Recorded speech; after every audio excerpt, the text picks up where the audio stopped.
Saiu o Claude 3 e ele já é o melhor modelo disponível no mercado, superando o ChatGPT 4. Se quer saber mais sobre isso, vem comigo depois da vinheta. Imagina um futuro onde a linha entre a criatividade humana e a inteligência artificial fica cada vez mais borrada.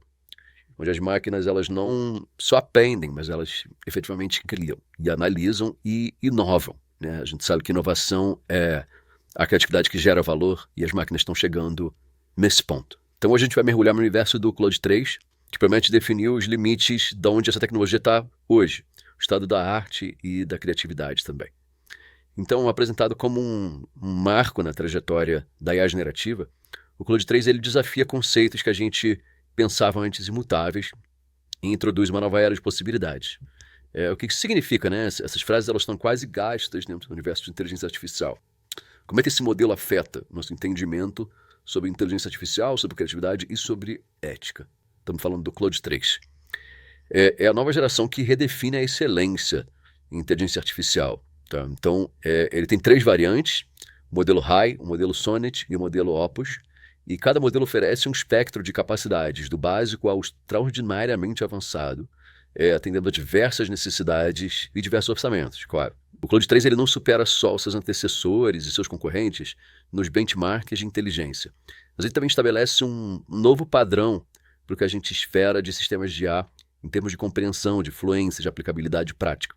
Então ele tem avanços muito significativos na parte de análise, na parte de previsão, na parte de geração de conteúdo e de multilinguismo. Então, os modelos do Claude 3 eles marcam o início de um entendimento sobre nuances e precisão que são quase humanas na realização de tarefas complexas. Então, olhando para os benchmarks, o Claude 3 ele impressiona porque ele tem uma superioridade que é abrangente, né? Os modelos High, Sonnet e Opus, eles exibem capacidades que vão desde a compreensão de conceitos de nível universitário, que já é bastante impressionante, né? Até um raciocínio avançado e um uso de matemática básica, demonstrando um nível de compreensão e de fluência que desafia a distinção entre o que a gente entendia como uma compreensão artificial e uma compreensão humana. A nova geração do Claude ela não domina só tarefas analíticas de previsão. A gente precisa destacar ela na criação de conteúdo sensível, conversação em idiomas não ingleses, tá? Como o espanhol, o japonês e o francês. A gente sabe que ainda existe uma barreira linguística para esses modelos. E nesse segmento eu quero falar um pouquinho para vocês sobre como o Claude usa essa inteligência superior para ultrapassar os modelos anteriores e modelos concorrentes, o ChatGPT do OpenAI, o Gemini do Google, etc. Ainda que o ChatGPT ainda tenha uma plataforma mais bem acabada.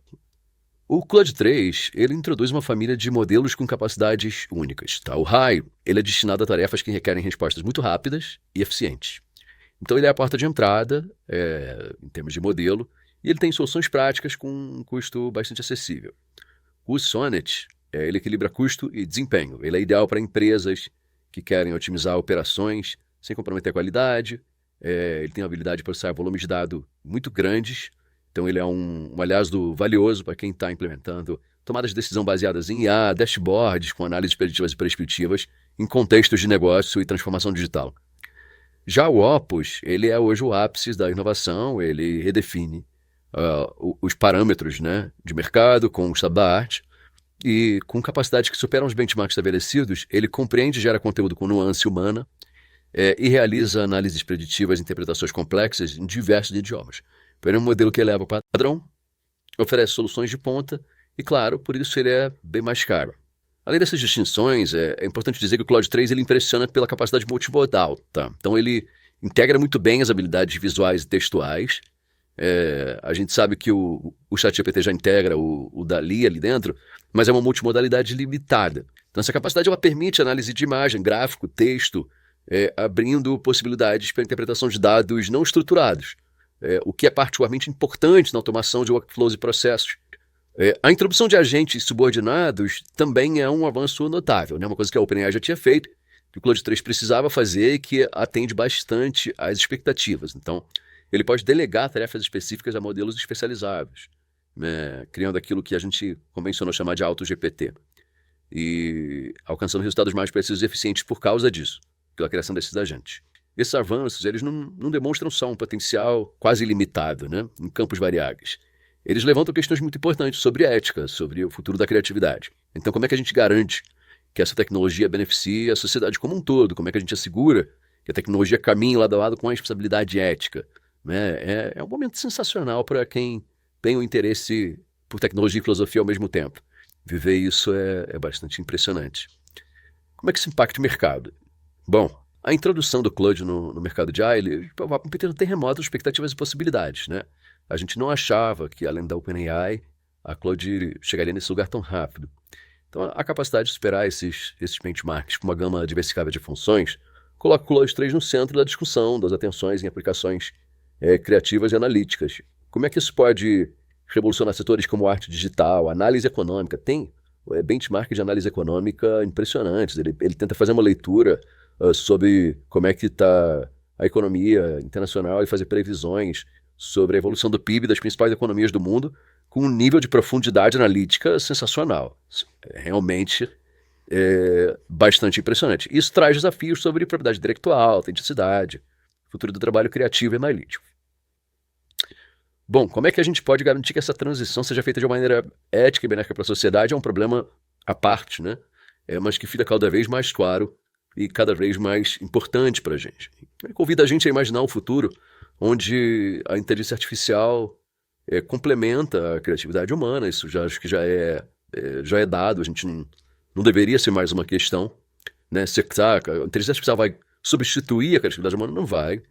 É um momento de reflexão sobre como a gente direciona o poder da IA nesse mundo para que ela e a humanidade coexistam harmoniosamente. Então a gente é desafiado a imaginar o nosso papel, claro, usando inteligência artificial e ter essa responsabilidade de escolher quais caminhos seguir. Agora, nessa próxima sessão, eu queria aprofundar um pouquinho dessa análise. Falando um pouco sobre a multimodalidade do Claude, que eu acho que talvez seja uma das grandes manchetes aqui, né? Bastante importante. A capacidade de visão ela é bastante multimodal. Então, ela tem capacidades sofisticadas quando a gente compara os modelos líderes, né? Não só processar uma ampla gama de formatos visuais, mas por incluir fotos, gráficos, diagramas técnicos, trabalhar com PDFs, apresentações de slide. Isso é sensacional, né? Então, numa nova modalidade, para os clientes empresariais, que é essa do Opus, onde tem até 50% das bases de conhecimento codificadas em vários formatos, tradicionalmente, né? PDFs, fluxogramas, apresentações, ele pode ser bastante disruptivo, especialmente nesse ambiente onde o ChatGPT não vai tão bem, né? Ele tem dificuldade de consistência trabalhando com slides PDFs, ainda que ele funcione, você possa treinar agentes nesse sentido. Então, com isso, o Claude 3 se torna um modelo eficaz em muitas tarefas empresariais. Na demonstração, eles mostram o que o modelo de visão pode fazer. Então, nesse vídeo que ele mostra aqui na tela, vamos ver se o Claude e alguns agentes deles podem ajudar a analisar a economia mundial em questão de minutos.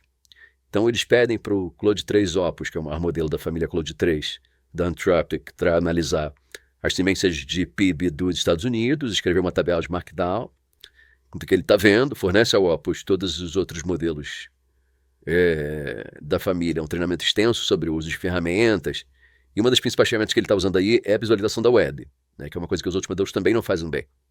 Então ele vai para uma URL, ele olha a página, porque ele é realmente multimodal, e ele usa as informações que estão naquela página para resolver problemas complexos. Isso, imagina a quantidade de possibilidades com esse uso funcional de busca na web, que é uma das coisas menos funcionais no ChatGPT, né? Então, aqui você observa que ele não tem um acesso direto a esses números no modelo dele. Ele está necessariamente entrando na internet, visitando a página, extraindo os dados e trabalhando para os dados do navegador do mesmo jeito que você está abrindo o navegador e olhando numa página, tá? Então ele é altamente preciso. A gente pede para ele criar um gráfico dos dados, ele usa uma segunda ferramenta, um interpretador de Python, para escrever o código e renderizar a imagem, pouco como faz também o ChatGPT. Ele adiciona até pequenas animações úteis para explicar alguns dos principais picos e vales desse gráfico. Na última década, ou 2 décadas. E a gente pode comparar esse gráfico com dados reais, e o que acontece está bem próximo. A precisão ela tem uma margem de erro em torno de 5%. Então, a propósito, a transcrição do Claude aqui, ela não vem só do seu conhecimento pré-existente do PIB dos Estados Unidos, né? Com uma grande amostra de gráficos de PIBs inventados, ele ainda assim tem uma precisão com uma margem de erro de 11%. Isso é realmente inacreditável, né? E aí a gente pede para o modelo fazer uma análise estatística projetando o futuro, realizando simulações para ver onde o PIB dos Estados Unidos pode ir, e ele executa isso de novo, né? Fazendo essa análise com a ferramenta de Python, e ele é capaz de fazer essas simulações de Monte Carlo, como é que é intervalos, possibilidade de PIB da próxima década, alguma coisa assim. E aí eles vão ainda mais longe, né? Faz o modelo analisar uma pergunta mais complicada, que é como é que o PIB pode mudar em todas as maiores economias do mundo, e em seguida, para ajudar ele a fazer isso, a gente dá uma ferramenta que é essa de despachar os subagentes, agentes subordinários, que permite que o modelo divida o problema em vários subproblemas e escreva prompts para esses subagentes para coordenar eles de forma funcional. Então, você pode ver aqui que ele escreveu prompts, dão instruções muito precisas do que ele quer que os outros modelos façam, incluindo um formato para os dados que ele quer receber de volta. Desfaça uma questão desse prompt para o modelo que vai olhar para os Estados Unidos, um para a China, um para a Alemanha, para o Japão, assim por diante. E aí você pode ver na barra de progresso, os modelos dos subagentes estão completando a tarefa definida para cada uma das economias individuais. Então, eles vão para as páginas web relevantes, obtêm as informações, executam código, fazem análise, até efetivamente entregar esse resultado. Você pode ver que ele executou, produziu um gráfico de antes e depois, como eu espero que a economia mundial se pareça em 2030 versus 2020, e dá uma análise escrita também, onde ele faz previsões variáveis que se relacionam com a análise estatística que ele realizou, dizendo que ele acha que a participação do PIB de determinadas economias vai mudar, e quais vão ser os maiores ou menores até 2030. Então, uma análise multi-etapa, de alta complexidade, multimodal, realizada pelo modelo que pode criar subagentes com várias tarefas em paralelo. Isso aqui é chocante, né? Inacreditável.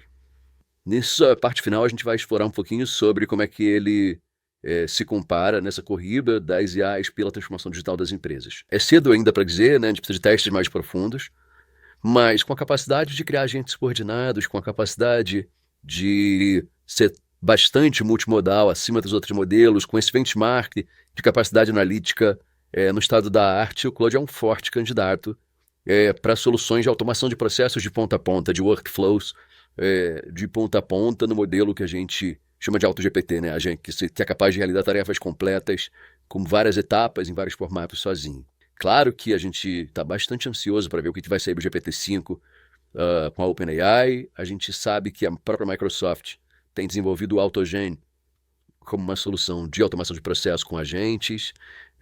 A gente fica bastante impressionado pelo Gemini do Google por causa do motor de contexto, que é gigantesco. Você pode fazer textos e tarefas muito grandes, e ele mantém o contexto vivo. Isso é sensacional.